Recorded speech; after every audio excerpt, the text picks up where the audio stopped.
بمدينة سلا تحديدا قصبة قناوة الأثرية على مشارف البحر، المشهد يوحي بالسكون، وما أن ينفتح الباب حتى يفاجأ الزائر داخل المدرسة بخلية نحل تموج بالحركة.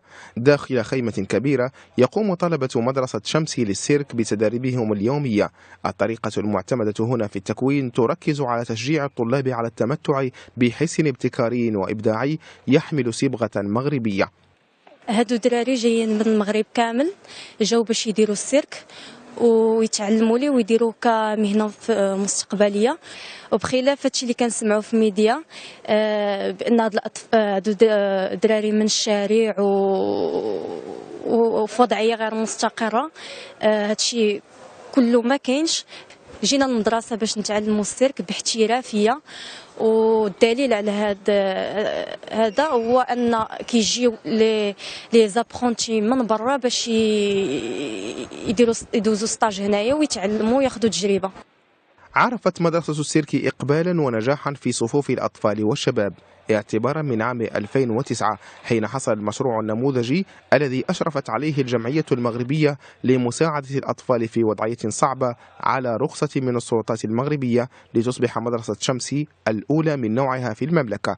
ومنذ ذلك التاريخ وفرت المدرسة تحت خيمتها الكبيرة تدريبا احترافيا يمتد طوال 5 سنوات ليتم تخرج عشرات الفنانين بها بمعدل 20 خريجا سنويا.